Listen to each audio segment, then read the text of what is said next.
A simple question: what is the most reliable engine ever built? Your first thought is probably something like a Toyota 2JZ or a Ford modular V8, but you'd be wrong. The answer isn't found on a racetrack or in a factory showroom. It's found in the history books. When a government commissions an engine for a war zone, there is no margin for error. The engine has to run on bad fuel, in extreme heat, extreme cold, and it absolutely, positively cannot fail. Failure means lives lost, not just a tow bill. The ultimate proof of an engine's durability isn't miles, it's decades of military deployment. In the next 10 minutes, we'll reveal 5 legendary military engines, not tanks, but transport and utility engines, that became the heart of civilian cars and trucks you can still buy today. You'll discover why the engine in a 1940s transport truck powered some of the most popular pickups of the 1990s. And the final entry on this list, a motor so reliable it's still being built today, nearly 75 years after its first deployment. Stay until the end, because the last engine we cover is still in heavy-duty use in a vehicle you probably drove past just this morning. Let's start at the beginning, the Willys Go Devil 4-cylinder engine. This is the L-head design that powered the original Willys MB, the Jeep that became the single most important non-combat vehicle of World War II.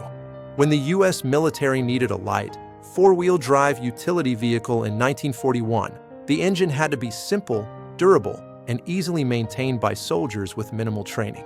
The L-head design answered that call. It's an archaic design where the intake and exhaust valves are in the engine block, not the cylinder head, which makes the cylinder head completely flat. This design is incredibly simple, no complex overhead cams, fewer moving parts, and almost impossible to install incorrectly. It produced around 60 horsepower and an ample 105 pound-feet of torque. After the war, the Jeep was so popular it became the foundation of the modern SUV. The L-head engine went into every civilian Jeep CJ, 2A and CJ, 3B well into the 1950s. The military built millions of them. The parts were everywhere, and the design was utterly proven. What does that mean for you? It means that if you own a 1953 Jeep CJ, you're driving a vehicle with an engine whose lineage was designed to cross the Anzio beachhead. The reliability comes from the fact that it was literally designed before planned obsolescence existed. In the late 1970s, the US military needed a new high-mobility multi-purpose wheeled vehicle, the HM&W or Humvee. This vehicle was huge and required an engine that could handle heavy armor, massive weight, and operate without overheating in the deserts of the Middle East. They chose the Detroit diesel V8, 6.2 and 6.5-liter engines. These aren't the fancy, high-pressure common rail diesels of today.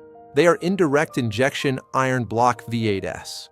Indirect injection is less efficient, but far more tolerant of low-quality fuel, which is essential in a combat zone. The block itself is incredibly thick, built to handle massive internal stress, and the internal components are simple and heavy-duty. This engine became famous when it was put into the civilian Hummer H1 in the 1990s and early 2000s. But it didn't stop there. General Motors also used variations of this tough-as-nails iron block V8 diesel in the GMC Sierra and Chevrolet Silverado heavy-duty pickups from 1982 to 2000. Truck owners from that era knew they had an engine that could run for hundreds of thousands of miles with nothing more than basic oil and filter changes.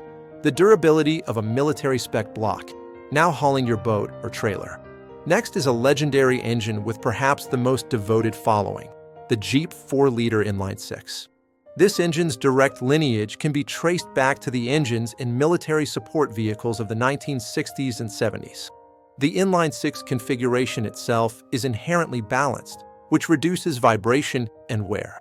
But this engine was an engineering masterstroke of simplicity. It featured a cast iron block and head, conservative compression, and a non-interference design. Non-interference means that if the timing chain fails, the pistons and valves can't hit each other, preventing catastrophic engine damage. That kind of over-engineering is a clear sign of its military roots. You need to maximize your chance of making it back to base, even with a component failure.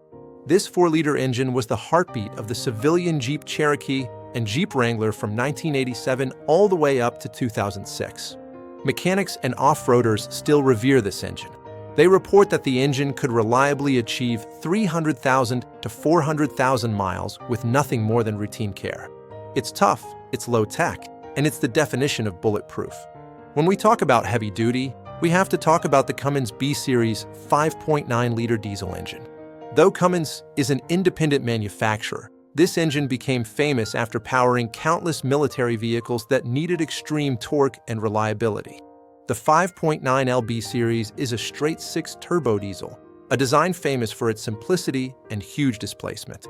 This engine is mechanically tough, featuring huge bearings and a gear-driven camshaft, not a chain or a belt, but actual steel gears meshing together.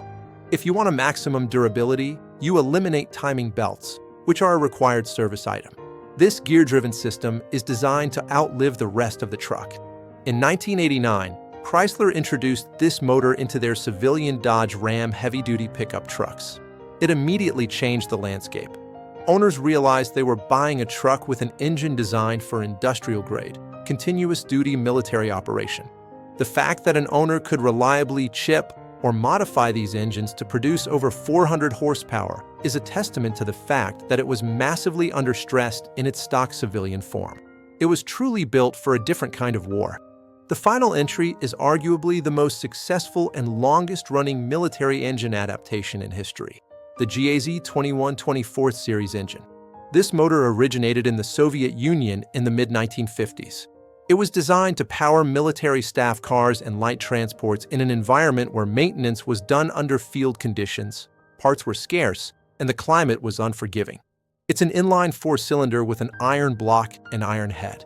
It's the definition of low-tech, featuring a basic overhead valve design. The genius is in the simplicity and the massive margins for error. It has thick cylinder walls, an easily accessible distributor, and extremely generous oil and cooling passages. It was designed to be repaired with minimal tools by anyone who could read a simple manual.